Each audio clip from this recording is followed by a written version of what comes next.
ಯೋಂತಃ ಪ್ರವಿಶ್ಯ ಮಮ ವಾಚಮಿಮಾಂ ಪ್ರಸುಪ್ತಾಂ ಸಂಜೀವಯತ್ಯಖಿಲಶಕ್ತಿಧರಸ್ವಧಾಮ್ನಾ ಅನ್ಯಾಂಶ್ಚ ಹಸ್ತಚರಣಶ್ರವಣತ್ವಗಾದೀನ್ ಪ್ರಾಣಾನ್ನಮೋ ಭಗವತೆ ಪುರುಷಾಯ ತುಭ್ಯಂ. ರಮಾಪತಿಂ ಪೂರ್ಣಗುಣಂ ಮುಕುಂದಂ ವ್ಯಾಸಂ ಚ ವಿಜ್ಞಾನಸಹಸ್ರಭಾನುಂ ಪೂರ್ಣಪ್ರಬೋಧಂಚ ಸುತತ್ವದೀಪಂ ಕ್ರಮಾದ್ಗುರುಂಶ್ಚ ಪ್ರಣಮಾಮಿ ಮೂರ್ಧ್ನಾ. ನಮಸ್ಕಾರ. ಈ ವಿಡಿಯೋಗಳಲ್ಲಿ 18ನೇ ಪುರಾಣವಾದ ಭಾಗವತದ ಸಾರಾಂಶವನ್ನು ನೋಡುವ. ಇದು ನಾನು ನನ್ನ ಮನನಕ್ಕೋಸ್ಕರ ಮಾಡ್ತಾ ಇದ್ದೇನೆ, ಒಂದು ರೀತಿಯ ಡಾಕ್ಯುಮೆಂಟೇಷನ್ ಕೂಡ ಇದ್ದಾಗೆ. ಇದಕ್ಕೆ ನಾನು ಮುಖ್ಯವಾಗಿ ಉಪಯೋಗಿಸಿದ್ದು ನಂದ್ಯಾಲದಲ್ಲಿ ಬನ್ನಂಜಿಯವರು ಮಾಡಿದಂತಹ ಭಾಗವತ ಪ್ರವಚನ. ಮೊದಲು ಭಾಗವತದ ಬಗ್ಗೆ ಕೆಲವು ವಿಷಯಗಳನ್ನು ತಿಳಿದುಕೊಳ್ಳುವ. ವೇದವ್ಯಾಸರು 18 ಪುರಾಣಗಳನ್ನು ರಚಿಸಿದ್ರು. ಅದರಲ್ಲಿ ಎಲ್ಲದರಿಂದ ಶ್ರೇಷ್ಠವಾದ ಪುರಾಣ ಅಂದರೆ ಭಾಗವತ. ಭಾಗವತದಲ್ಲಿ 18,000 ಶ್ಲೋಕಗಳು, 12 ಸ್ಕಂದಗಳು. ಮಹಾಭಾರತ, ವೇದಗಳು, ಬ್ರಹ್ಮಸೂತ್ರ ಮತ್ತು ಮುಖ್ಯವಾಗಿ ಗಾಯತ್ರಿ ಮಂತ್ರದ ಸಾರ ಭಾಗವತ ಹೇಳ್ತಾರೆ. ಮೊದಲು ಮಂಗಳಾಚರಣ ಶ್ಲೋಕವನ್ನು ನೋಡಿ ಮುಂದೆ ಹೋಗುವ. ಭಾಗವತದ ಮೊದಲನೇ ಸ್ಕಂದದ ಮೊದಲನೇ ಶ್ಲೋಕವಿದು. ಜನ್ಮಾದ್ಯಸ್ಯ ಯತೋನ್ವಯಾತಿತರತಶ್ಚಾರ್ಥೇಷ್ವಭಿಜ್ಞಸ್ವರಾಟ್ ತೇನೇ ಬ್ರಹ್ಮಹೃದಾಯ ಆದಿಕವಯೇ ಮುಹ್ಯಂತಿ ಯಂ ಸೂರಯಃ ತೇಜೋ ವಾರಿ ಮೃದಾಂ ಯಥಾ ವಿನಿಮಯೋ ಯತ್ರ ತ್ರಿಸರ್ಗೋ ಮೃಷಾ ಧಾಮ್ನಾ ಸ್ವೇನ ಸದಾ ನಿರಸ್ತಕುಹಕಂ ಸತ್ಯಂ ಪರಂ ಧೀಮಹಿ. ಜನ್ಮ ಆದಿ ಅಸ್ಯ ಯತಃ, ಎಲ್ಲದಕ್ಕೂ ಕಾರಣ. ಸೃಷ್ಟಿ, ಸಂಹಾರ, ಪಾಲನೆ, ಅಜ್ಞಾನ, ಸಂಸಾರ, ಬಂಧ, ಮೋಕ್ಷ ಎಲ್ಲದಕ್ಕೂ ಕಾರಣನಾದವನು.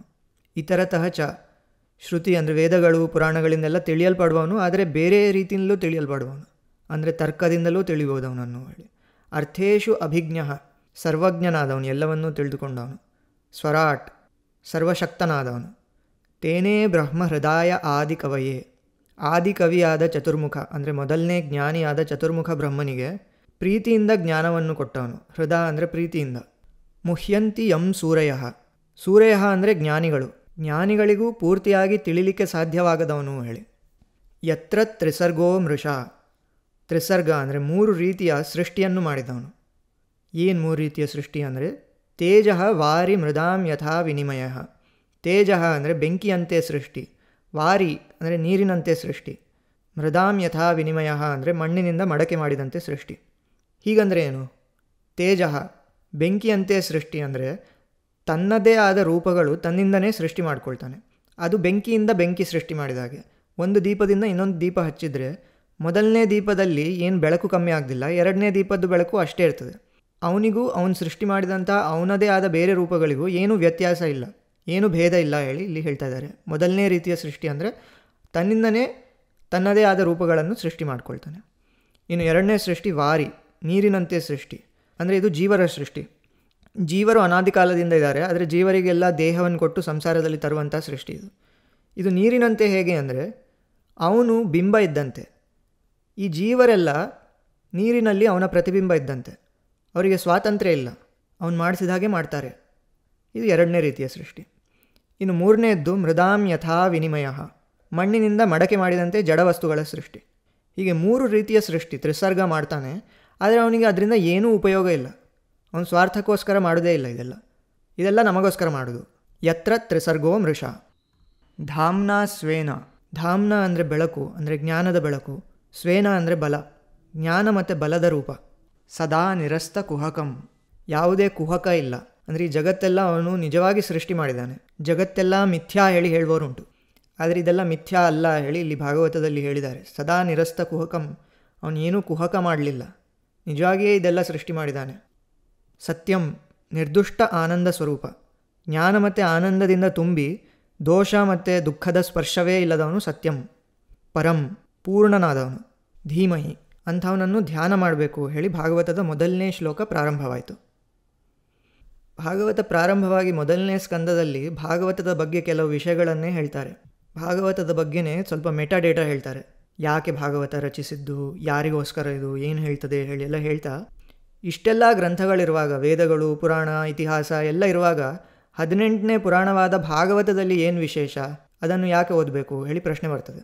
ಅದಕ್ಕೆ ಉತ್ತರವಾಗಿ ಹೇಳ್ತಾರೆ, ನಿಗಮ ಕಲ್ಪತರೋರ್ಗಲಿತಂ ಫಲಂ ಶುಕಮುಖಾದಮೃತ ದ್ರವ ಸಂಯುತಂ ಪಿಬತ ಭಾಗವತಂ ರಸಮಾಲಯಂ ಮುಹುರಹೋ ರಸಿಕಾ ಭುವಿ ಭಾವುಕಾಹ. ನಿಗಮ ಕಲ್ಪತರೋಹೋ, ವೇದವಾಂಗ್ಮಯದ ವೃಕ್ಷ ಉಂಟು, ತರು. ಅದರಲ್ಲಿ ಗಲಿತಂ ಫಲಂ, ಎಲ್ಲದರಿಂದ ಸಿಹಿಯಾದಂಥ ಮಾಗಿದಂಥ ಹಣ್ಣು, ರೈಪಂಡ್ ಫ್ರೂಟ್, ಶುಕ ಮುಖಾತ್, ಶುಕ ಅಂದರೆ ಗಿಳಿ ಅಂದರೆ ಪ್ಯಾರೆಟ್, ವೃಕ್ಷದಲ್ಲಿ ಎಲ್ಲದರಿಂದ ಸಿಹಿಯಾದಂತಹ ಹಣ್ಣನ್ನು ಹೋಗಿ ಸೆಲೆಕ್ಟ್ ಮಾಡ್ತದಂತೆ. ಹಾಗೆ ಶುಕವೇ ಆರಿಸಿದಂತಹ ಈ ಹಣ್ಣು ಅಥವಾ ಶುಕಮುಖಾತ್ ಅಂದರೆ ಶುಕಾಚಾರ್ಯರ ಬಾಯಿಂದ ಬಂದಂಥ ಈ ಭಾಗವತ, ಅಂಥ ಭಾಗವತವೆಂಬ ಈ ಹಣ್ಣು ಅಮೃತ ದ್ರವ ಸಂಯುತಂ, ಅಮೃತದಿಂದ ಪರಿಪೂರ್ಣವಾಗಿ ಉಂಟು. ದ್ರವ ತುಂಬ ಸುಲಭವಾಗಿ ನುಂಗಲಿಕ್ಕೆ ಸಾಧ್ಯವಾದಂಥದ್ದು. ಅಂದರೆ ವೇದಗಳು ಇದೆಲ್ಲ ಸ್ವಲ್ಪ ಕಠಿಣ ಅರ್ಥ ಮಾಡ್ಕೊಳ್ಳಿಕ್ಕೆ, ತುಂಬ ಸುಲಭವಾಗಿ ಅರ್ಥವಾಗುವಂಥ ಈ ಭಾಗವತದ ಹಣ್ಣು.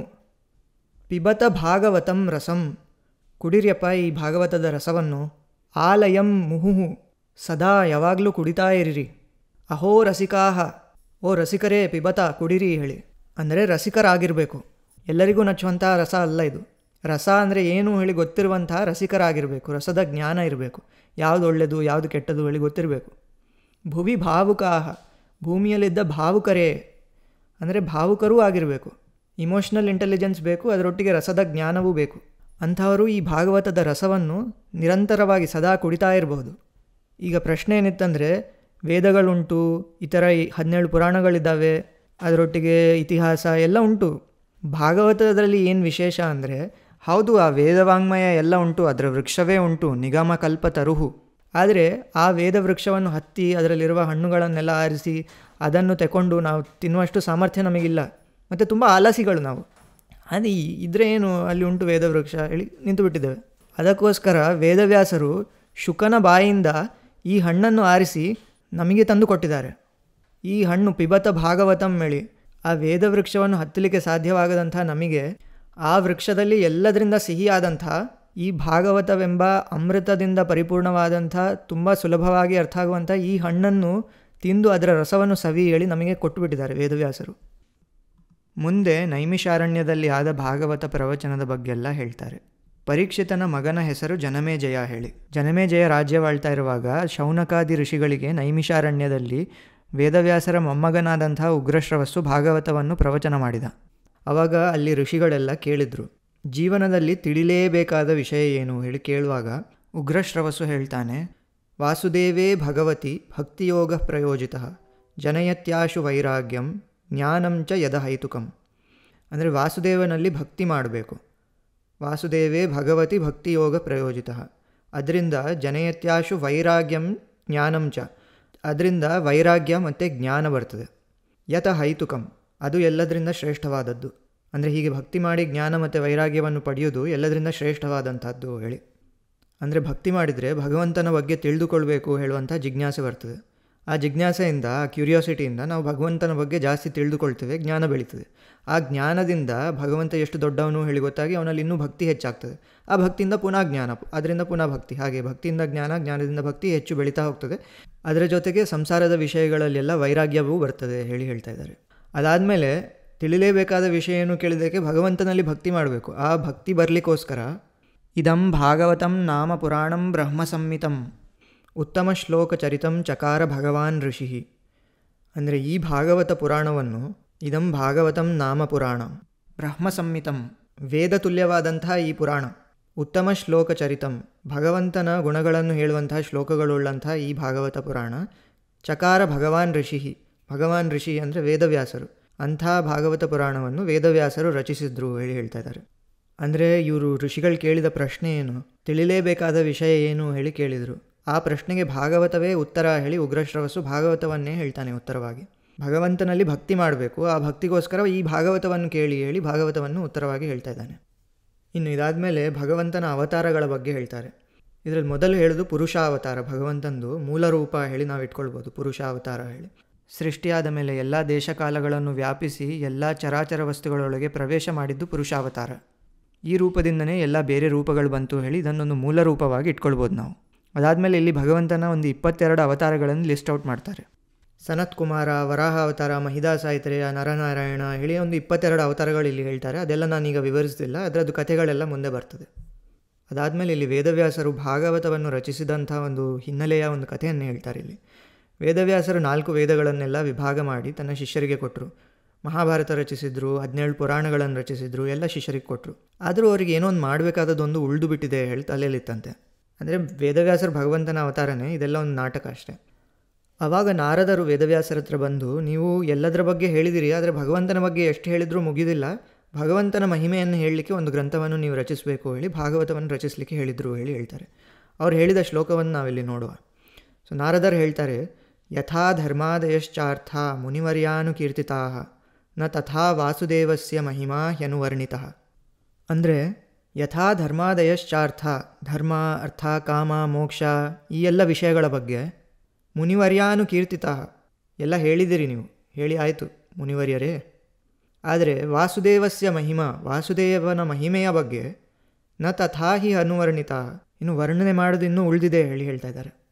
ಅಂದರೆ ಎಲ್ಲ ವಿಷಯಗಳ ಬಗ್ಗೆ ಹೇಳಿ ಮುಗಿಯುವುದು ಹೇಳಿ ಉಂಟು, ವಾಸುದೇವನ ಮಹಿಮೆಯೊಂದು ಎಷ್ಟು ಹೇಳಿದರೂ ಹೇಳಿ ಮುಗಿಯುವುದು ಹೇಳಿಲ್ಲ. ಅದಕ್ಕೆ ಭಗವಂತನ ಮಹಿಮೆಯ ಬಗ್ಗೆ ಹೇಳಲಿಕ್ಕೆ ಒಂದು ಭಾಗವತವೆಂಬ ಗ್ರಂಥವನ್ನು ರಚಿಸಿ ಹೇಳಿ ನಾರದರು ವೇದವ್ಯಾಸರಿಗೆ ಹೇಳಿದರು. ಹಾಗೆ ನಾರದರ ಬಾಯಿಂದ ಹೇಳಿಸ್ಕೊಂಡು ರಚಿಸಬೇಕು ಹೇಳುವಂತಹ ಸಂಕಲ್ಪ ಭಗವಂತಂದು. ಹಾಗೆ ನಾರದರು ಹೇಳಿ ಈ ಭಾಗವತವನ್ನು ವೇದವ್ಯಾಸರು ರಚಿಸಿದರು. ಮುಂದೆ ನಾರದ ತನ್ನದೇ ಹಿಂದಿನ ಕಲ್ಪದ ಕಥೆಯನ್ನು ಹೇಳ್ಕೊಳ್ತಾನೆ. ಅಂದರೆ ಹಿಂದಿನ ಕಲ್ಪದಲ್ಲಿ 5 ವರ್ಷದ ಹುಡುಗನಾಗಿರುವಾಗ ಅಮ್ಮನನ್ನು ಕಳೆದುಕೊಂಡು ಮತ್ತು ಕಾಡಿಗೆ ಹೋಗಿ ತಪಸ್ಸು ಮಾಡಿ ಅಲ್ಲಿ ಒಂದು ಕ್ಷಣ ಭಗವಂತ ಕಾಣ್ತಾನೆ ಅವನಿಗೆ. ಆದರೆ ಕಣ್ಣು ತೆರೆದ ಮೇಲೆ ಒಂದು ವಾಣಿ ಕೇಳ್ತದೆ, ನಿನಗೆ ಈ ಜನ್ಮದಲ್ಲಿ ಇಷ್ಟೇ ಸಿಕ್ಕುದು, ಮುಂದಿನ ಜನ್ಮದಲ್ಲಿ ನೀನು ಕರೆದಾಗೆಲ್ಲ ಭಗವಂತ ನಿನ್ನ ಮುಂದೆ ಬರ್ತಾನೆ ಹೇಳಿ. ಹಾಗೆ ಕರುಣಾಳು ಆದ ಭಗವಂತ ಈಗ ನಾನು ಕರೆದಾಗೆಲ್ಲ ನನ್ನ ಮುಂದೆ ಬಂದು ಬಿಡ್ತಾನೆ ಹೇಳಿ ನಾರದರು ಹೇಳ್ತಾರೆ. ಹಾಗೆ ವೇದವ್ಯಾಸರು ಭಾಗವತವನ್ನು ರಚಿಸಿದರು. ಇದಾದಮೇಲೆ ಮುಂದೆ ಕುರುಕ್ಷೇತ್ರದ ಯುದ್ಧ ಆದಮೇಲಿನ ಕಥೆ ಎಲ್ಲ ಬರ್ತದೆ. ಹೇಗೆ ಅಶ್ವತ್ಥಾಮ ಪಾಂಡವರ ಮಕ್ಕಳನ್ನೆಲ್ಲ ಸಾಯಿಸಿಬಿಟ್ಟ, ಆಮೇಲೆ ಪಾಂಡವರು ಅವನೊಂದು ವ್ಯಾಸಾಶ್ರಮದಲ್ಲಿ ಎದುರಿಸುವಾಗ ಒಂದು ಬ್ರಹ್ಮಾಸ್ತ್ರವನ್ನು ಪ್ರಯೋಗಿಸ್ತಾನೆ. ಆ ಬ್ರಹ್ಮಾಸ್ತ್ರವನ್ನು ಉತ್ತರೆಯ ಗರ್ಭಕ್ಕೆ ಬಿಡ್ತಾನೆ. ಆವಾಗ ಉತ್ತರೆಯ ಗರ್ಭದಲ್ಲಿರುವಂತಹ ಪರೀಕ್ಷಿತನನ್ನು ಸ್ವತಃ ಕೃಷ್ಣನೇ ರಕ್ಷಿಸ್ತಾನೆ. ಇದನ್ನೆಲ್ಲ ಇಲ್ಲಿ ವಿವರಿಸ್ತಾರೆ. ಇನ್ನು ಈ ಯುದ್ಧ ಎಲ್ಲ ಮುಗ್ದಾದ ಮೇಲೆ ಕೃಷ್ಣ ನಾನು ದ್ವಾರಕೆಗೆ ಹೋಗ್ತೇನೆ ಹೇಳ್ತಾನೆ. ಹೋಗೋ ಮುಂಚೆ ಕುಂತಿ ಹತ್ರ ಕೇಳ್ತಾನೆ, ಏನಾದರೂ ಬೇಕಿದ್ರೆ ಕೇಳು ಹೇಳಿ. ಆವಾಗ ಕುಂತಿ ಹೇಳ್ತಾಳೆ, ವಿಪದಃ ಸಂತು ತಾಶಶ್ವತ್ ತತ್ರ ತತ್ರ ಜಗತ್ಪತೆ ಭವತೋ ದರ್ಶನಂ ಯತ್ ಸ್ಯಾದ ಪುನರ್ಭವ ದರ್ಶನಂ. ವಿಪದಃ ಸಂತು ತಾಶಶ್ವತ್, ನಿರಂತರವಾಗಿ ಕಷ್ಟಗಳು ಬರ್ತಾ ಇರಲಿ ಹೇಳಿ. ಯಾಕಂದರೆ ಕಷ್ಟಗಳು ಬಂದರೆ ತತ್ರ ತತ್ರ ಜಗತ್ಪತೆ, ಜಗತ್ತಿನ ಒಡೆಯನಾದಂಥ ನೀನು ಆವಾಗ ಬರ್ತಿ. ಕಷ್ಟಗಳು ಬಂದರೆ ನಾನು ನಿನ್ನನ್ನು ನೆನೆಸ್ಕೊಳ್ತೆ, ಆವಾಗ ನೀನು ಬಂದುಬಿಡ್ತಿ. ಭವತಃ ದರ್ಶನಂ ಯತ್, ಅಂಥ ಬಂದ ನಿನ್ನನ್ನು ಕಾಣ್ತಾ ಇದ್ದರೆ ಸ್ಯಾತ್ ಅಪುನಃ ಭವ ದರ್ಶನಂ, ಭವದ ದರ್ಶನ ಅಂದರೆ ಈ ಸಂಸಾರವನ್ನು ಪುನಃ ದರ್ಶನ ಮಾಡುವ ಪರಿಸ್ಥಿತಿ ಬರ್ದಿಲ್ಲ. ಅಂದರೆ ಮುಕ್ತಿ ಸಿಕ್ಕಿಬಿಡ್ತದೆ ನಿನ್ನನ್ನು ನೋಡ್ತಾ ಇದ್ದರೆ ಹೇಳಿ. ಹಾಗೆ ಕಷ್ಟಗಳು ಕೊಡು, ಕಷ್ಟಗಳಿಂದ ನಾವು ನಿನ್ನನ್ನು ನೆನೆಸ್ಕೊಳ್ತೇವೆ, ಆವಾಗ ನೀನು ಬರ್ತಿ. ನಿನ್ನ ದರ್ಶನವಾಗ್ತಾ ಇದ್ದರೆ ನಮಗೆ ಸಂಸಾರದ ದರ್ಶನ ಪುನಃ ಆಗದಿಲ್ಲ, ಮುಕ್ತಿ ಸಿಕ್ಕಿಬಿಡ್ತದೆ ಹೇಳಿ ಕುಂತಿ ಬೇಡ್ಕೊಳ್ತಾ ಇದ್ದಾರೆ ಇಲ್ಲಿ. ಸರಿ, ಇಷ್ಟಾದ ಮೇಲೆ ಕೃಷ್ಣ ದ್ವಾರಕೆಗೆ ಹೋಗ್ತಾನೆ. ವಿದುರ, ಗಾಂಧಾರಿ, ಧೃತರಾಷ್ಟ್ರ, ಕುಂತಿ ಇವರೆಲ್ಲ ಕಾಡಿಗೆ ಹೋಗ್ತಾರೆ. ಕಾಡಿನಲ್ಲಿ ಒಂದಿನ ಕಾಳ್ಗಿಚ್ಚಿನಲ್ಲಿ ಸತ್ತೋಗ್ತಾರೆ. ಯುಧಿಷ್ಠಿರ 36 ವರ್ಷಗಳ ಕಾಲ ಭಾರತ ದೇಶವನ್ನು ಆಳ್ತಾನೆ. ಅದಾದಮೇಲೆ ಒಂದು ರಾತ್ರಿ ಯದುವಂಶದವರೆಲ್ಲ ಪ್ರಭಾಸದ ತೀರದಲ್ಲಿ ಕುಡಿದುಕೊಂಡು ಒಬ್ರಿಗೊಬ್ರು ಹೊಡೆದುಕೊಂಡು ಕೊಂದುಕೊಂಡು ಸತ್ತೋಗ್ತಾರೆ. ಯದುವಂಶ ಇಡೀ ನಾಶವಾಗಿ ಹೋಗ್ತದೆ. ಕೃಷ್ಣನು ಕೂಡ ತನ್ನ ಕಾಲಿಗೆ ಒಂದು ಬಾಣವಂತಾಗಿಸ್ಕೊಂಡು ಅದರ ನೆಪದಿಂದ ತನ್ನ ಅವತಾರವನ್ನು ಸಮಾಪ್ತಿ ಮಾಡ್ತಾನೆ. ಆದರೆ ಅವತಾರ ಸಮಾಪ್ತಿ ಮಾಡುವ ಮುಂಚೆ ಅರ್ಜುನನಿಗೊಂದು ಸಂದೇಶವನ್ನು ಕಳಿಸ್ತಾನೆ. 7 ದಿನಗಳಲ್ಲಿ ದ್ವಾರಕೆ ಎಲ್ಲ ಮುಳುಗಿ ಹೋಗ್ತದೆ. ಅದರ ಮುಂಚೆ ನೀನಲ್ಲಿ ಹೋಗಿ ಅಲ್ಲಿ ಉಳಿದಿರುವಂತಹ ಸ್ತ್ರೀಯರು, ಮಕ್ಕಳು ಅವರನ್ನೆಲ್ಲ ರಕ್ಷಿಸ್ಕೊಂಡು ಬರಬೇಕು ಹೇಳಿ ಸಂದೇಶ ಕಳಿಸ್ತಾನೆ. ಅದಕ್ಕೆ ಅರ್ಜುನ ಅಲ್ಲಿ ಹೋಗಿ ಅವರನ್ನೆಲ್ಲ ರಕ್ಷಿಸ್ಕೊಂಡು ಹಿಂದೆ ಬರ್ತಾ ಇರುವಾಗ ಅಲ್ಲಿ ಪುಂಡರು, ಡಕಾಯಿತರು ಎಲ್ಲ ಇವನ ಮೇಲೆ ಆಕ್ರಮಣ ಮಾಡಿ ಅಲ್ಲಿರುವಂತಹ ಸ್ತ್ರೀಯರನ್ನು ಅಪಹರಿಸಿ ಅವರ ಸಂಪತ್ತನ್ನೆಲ್ಲ ಕದ್ದು ತಗೊಂಡು ಹೋಗಿಬಿಡ್ತಾರೆ. ಅವರನ್ನು ಎಷ್ಟು ನಿಲ್ಲಿಸಲಿಕ್ಕೆ ಪ್ರಯತ್ನ ಮಾಡಿದರೂ ಅರ್ಜುನನಿಂದ ಸಾಧ್ಯವಾಗ್ದಿಲ್ಲ. ಆವಾಗ ಅವನಿಗೊಂದು ರಿಯಲೈಸೇಷನ್ ಆಗ್ತದೆ. ಹೋಗಿ ಅಣ್ಣ ಯುಧಿಷ್ಠಿರನ ಹತ್ರ ಹೇಳ್ತಾನೆ, ತದ್ವೈ ಧನುಸ್ತ ಇಶವಃ ಸ ರಥೋ ಹಯಾಸ್ತೆ ಸೋಹಂ ರಥೀ ನೃಪತಯೋ ಯತ ಆನಮಂತಿ ಸರ್ವಂ ಕ್ಷಣೇನ ತದಭೂತ ಸದೀಶರಿಕ್ತಂ ಭಸ್ಮನ್ ಹುತಂ ಕುಹಕರಾಢ್ಧಮಿವೋಪ್ತಮುಷ್ಯಾಂ. ಅಂದರೆ ತದ್ವೈ ಧನುಹು ತೇ, ಅದೇ ಧನುಸ್ಸು, ಇಶವಃ ಅದೇ ಬಾಣಗಳು, ಸ ರಥೋ ಅದೇ ರಥ ಅಂದರೆ ಅಂಥದ್ದೇ ರಥ ಹೇಳಿ, ಆ ರಥ ನಾಶವಾಗಿ ಹೋಗಿದೆ. ಹಯಾಹತೆ ಅದೇ ಕುದುರೆಗಳು, ಸೋಹಂ ರಥಿ ರಥದ ಮೇಲಿರುವಂತಹ ಅದೇ ನಾನು, ನೃಪತಯ ಯತ ಆನಮಂತಿ ಕುರುಕ್ಷೇತ್ರ ಯುದ್ಧದಲ್ಲಿ ಎಲ್ಲ ರಾಜರೆಲ್ಲ ನಮಸ್ಕರಿಸಿದ್ರು ನನಗೆ, ಅಂಥ ನಾನೇ ಈ ರಥದ ಮೇಲೆ ಇದ್ದೇನೆ, ಅದೇ ನಾನು.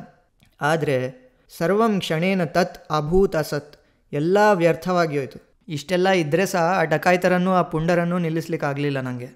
ಅದೇ ಎಲ್ಲ ಇದ್ದರೂ ನನಗೆ ಏನು ಮಾಡಲಿಕ್ಕಾಗಲಿಲ್ಲ. ಯಾಕಂದರೆ ಈಶರಿಕ್ತಂ, ಭಗವಂತ ಒಬ್ಬ ಇಲ್ಲ.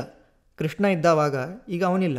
ಭಸ್ಮನ್ ಹುತಂ ಕುಹಕರಾಧಂ, ಅಂದರೆ ಎಷ್ಟು ವ್ಯರ್ಥ ಆಯ್ತಂದರೆ ಇದೆಲ್ಲ ಇದ್ದು ಸಹ ಭಗವಂತ ಇಲ್ಲದೆ ಎಷ್ಟು ವ್ಯರ್ಥ ಅಂದರೆ ಬೂದಿಯಲ್ಲಿ ಹೋಮ ಮಾಡಿದಂತೆ, ಬೂದಿಗೆ ತುಪ್ಪ ಹಾಕಿ ಹೋಮ ಮಾಡಿದಂತೆ. ಭಸ್ಮನ್ ಹುತಂ ಕುಹಕರಾಧಂ ಇಲ್ಲ, ಇವ ಉಪ್ತಮೂಷ್ಯಾಂ, ಮರುಭೂಮಿಯಲ್ಲಿ ಬೀಜ ನಟ್ಟಿದಂತೆ ಆಯಿತು ಹೇಳಿ. ಹೋಮದ ಕಾರ್ಯ ಎಲ್ಲ ಸರಿಯಾಗಿ ಮಾಡಿ ಕೂಡ ಬೂದಿಯಲ್ಲಿ ಮಾಡಿದರೆ ಎಷ್ಟು ವ್ಯರ್ಥನೋ ಅಷ್ಟೇ ಇದೆಲ್ಲ ಇದ್ದು, ಅದೇ ರಥ, ಅದೇ ಕುದುರೆ, ಅದೇ ನಾನು ಎಲ್ಲ ಇದ್ದರೂ ಕೂಡ ಭಗವಂತ ಇಲ್ಲದೆ ಎಲ್ಲ ವ್ಯರ್ಥವಾಗಿ ಹೋಯಿತು. ಎಲ್ಲ ಕಾರ್ಯಗಳು ಮಾಡಿದರೂ ಅಗ್ನಿಯೇ ಇಲ್ಲ ಅಂದರೆ ಇಲ್ಲ ಎಲ್ಲ ನಟ್ಟು ಎಲ್ಲ ನೀರು ಹಾಕಿ ಎಲ್ಲ ಮಾಡಿದ್ರು, ಮರುಭೂಮಿಯಲ್ಲಿ ಮಾಡಿದ್ರಿ ಎಷ್ಟು ವ್ಯರ್ಥವೋ ಅಷ್ಟೇ ವ್ಯರ್ಥ ಆಯಿತು ಇದೆಲ್ಲ ಇದ್ದು ಕೃಷ್ಣ ಇಲ್ಲದೆ ಹೇಳಿ. ಹೀಗೆ ಯುಧಿಷ್ಠಿರನಿಗೆ ಹೇಳಿ ಅರ್ಜುನ ಹೇಳ್ತಾನೆ, ಇನ್ನು ನಾವು ಇದ್ದು ಪ್ರಯೋಜನ ಇಲ್ಲ, ಅವತಾರ ಸಮಾಪ್ತಿ ಮಾಡುವ ಹೇಳಿ ಪರೀಕ್ಷಿತನಿಗೆ ಪಟ್ಟಾಭಿಷೇಕ ಮಾಡಿ ಪಾಂಡವರೆಲ್ಲ ತಮ್ಮ ಅವತಾರವನ್ನು ಸಮಾಪ್ತಿ ಮಾಡ್ತಾರೆ. ಅದಾದಮೇಲೆ ಪರೀಕ್ಷಿತ 30 ವರ್ಷಗಳ ಕಾಲ ಆಳ್ತಾನೆ. ಈ ಸಮಯದಲ್ಲಿ ಪರೀಕ್ಷಿತನಿಗೆ ಒಂದು ವಿಷನ್ ಆಯಿತು. ಒಂದು ಕಾಲಿನ ಒಂದು ಎತ್ತಿಗೆ ಒಬ್ಬ ಕರಾಳವಾದ ಮನುಷ್ಯ ಹೊಡಿತಾ ಇದ್ದಾನೆ, ಬದಿಯಲ್ಲಿ ಒಂದು ದನ ಆಳ್ತಾ ಉಂಟು. ಇದರ ಅರ್ಥ ಏನಂದರೆ ಆ ಕರಾಳವಾದ ಮನುಷ್ಯ ಕಲಿ, ಆ ಎತ್ತೇ ಧರ್ಮ. ಅದರ 4 ಕಾಲುಗಳು ತಪಸ್ಸು, ಶೌಚ, ಸತ್ಯ, ದಯ ಇರಬೇಕಾಗಿತ್ತು. ಆದರೆ 3 ಕಾಲುಗಳಿಲ್ಲ ಅದಕ್ಕೆ. ಇನ್ನು ಸತ್ಯದ ಕಾಲು ಅಸತ್ಯವಾಗಿ ಪರಿವರ್ತನೆ ಆಗಿಬಿಟ್ಟಿದೆ. ಬದಿಯಲ್ಲಿ ಅಳ್ತಾ ಇರುವ ದನ ಭೂಮಿ. ಇದನ್ನು ಕಂಡು ಪರೀಕ್ಷಿತ ರಾಜ ಕಲಿಗೆ ಹೇಳ್ತಾನೆ, ನನ್ನ ರಾಜ್ಯದಲ್ಲಿ ನಿಮಗೆ ಸ್ಥಾನವಿಲ್ಲ, ಹೋಗಿಬಿಡು. ಅಂದರೆ ಕಲಿ ಹೇಳ್ತಾನೆ, ನನಗೊಂದು 5 ಜಾಗಗಳು ಕೊಡು ಹೇಳಿ, ಅಲ್ಲೇ ಇರ್ತೇನೆ ನಾನು. ಹಾಗೆ ಪರೀಕ್ಷಿತ ಅವನಿಗೆ 5 ಸ್ಥಳಗಳನ್ನು ಕೊಡ್ತಾನೆ. ಎಲ್ಲಿ ಜೂಜಾಟ ನಡೀತದೆ, ಎಲ್ಲಿ ವೇಶ್ಯಾವಾಟಿಕೆಗಳಿದ್ದಾವೆ, ಎಲ್ಲಿ ಪ್ರಾಣಿ ಹಿಂಸೆ ನಡೀತದೆ, ಎಲ್ಲಿ ಮದ್ಯಪಾನ ನಡೀತದೆ, ಮತ್ತು ಚಿನ್ನದಲ್ಲಿ, ಈ 5 ಜಾಗಗಳಲ್ಲಿ ನೀನು ಸನ್ನಿಹಿತನಾಗಿರ್ಬೋದು, ಬೇರೆ ಎಲ್ಲಿಯೂ ನಿಮಗೆ ಜಾಗ ಇಲ್ಲ ಹೇಳಿ ಕಲಿಯನ್ನು ಕಳಿಸಿಬಿಡ್ತಾನೆ. ಒಂದಿನ ಈ ಪರೀಕ್ಷಿತ ಕಾಡಿನಲ್ಲಿರುವಾಗ ಅವನಿಗೆ ತುಂಬ ಬಾಯಾರಿಕೆ ಆಗಿರ್ತದೆ.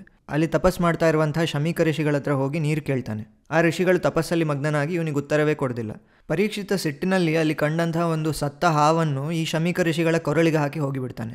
ಇದನ್ನು ಕಂಡು ಶಮೀಕ ಋಷಿಗಳ ಮಗನಾದಂತಹ ಶೃಂಗಿ, ಸಣ್ಣ ಹುಡುಗ ಅವನು ಪರೀಕ್ಷಿತನಿಗೆ ನೀನು 7 ದಿನಗಳಲ್ಲಿ ತಕ್ಷಕ ಕಚ್ಚಿ ಸತ್ತೋಗ್ತಿ ಹೇಳಿ ಶಾಪ ಕೊಡ್ತಾನೆ. ಆ ಶಾಪದ ಬಗ್ಗೆ ತಿಳಿದುಕೊಂಡ ಮೇಲೆ ಪರೀಕ್ಷಿತ ತನ್ನ ಮಗನಾದಂತಹ ಜನಮೇಜಯನಿಗೆ ಪಟ್ಟಾಭಿಷೇಕ ಮಾಡಿ ಗಂಗಾ ತೀರಕ್ಕೆ ಹೋಗಿ ಕೂತು ಬಿಡ್ತಾನೆ. ಅವಾಗ ಅಲ್ಲಿಗೆ ಯಾರು ಕರೆದ್ರೂ ಬರದಂತಹ ಶುಕಾಚಾರ್ಯರು ಅವರೇ ಸ್ವತಃ ಬಂದು ಅವನಿಗೆ ಭಾಗವತವನ್ನು ಉಪದೇಶ ಮಾಡ್ತಾರೆ. ಶುಕಾಚಾರ್ಯರು ಬಂದ ಮೇಲೆ ಅವ್ರ ಹತ್ರ ಒಂದು ಪ್ರಾರ್ಥನೆ ಮಾಡ್ತಾನೆ ಪರೀಕ್ಷಿತ. ನನಗೆ ಹೆಚ್ಚು ಆಯುಷ್ಯ ಇಲ್ಲ, 7 ದಿನಗಳಿರುವುದು. 7 ದಿನಗಳಲ್ಲಿ ನನಗೆ ತಿಳಿಲೇಬೇಕಾದ ವಿಷಯಗಳು ಏನೆಲ್ಲ ಇದ್ದಾವೆ ಅದನ್ನೆಲ್ಲ ತಿಳಿಸಿ ಹೇಳಿ ಪ್ರಾರ್ಥಿಸ್ತಾನೆ. ಇದೇ ಪ್ರಶ್ನೆಯನ್ನು ನೈಮಿಷಾರಣ್ಯದಲ್ಲಿ ಶೌನಕಾದಿಗಳೆಲ್ಲ ಉಗ್ರಶ್ರವ ಸತ್ರ ಕೇಳಿರ್ತಾರೆ. ಹಾಗೆ ಇದೇ ಪ್ರಶ್ನೆಗೆ ಇಲ್ಲಿ ಶುಕಾಚಾರ್ಯರು ಪರೀಕ್ಷಿತನಿಗೆ ಭಾಗವತವನ್ನು ಉಪದೇಶ ಮಾಡ್ತಾರೆ. ಇಲ್ಲಿಗೆ ಭಾಗವತದ 1ನೇ ಸ್ಕಂದ ಮುಗಿತದೆ.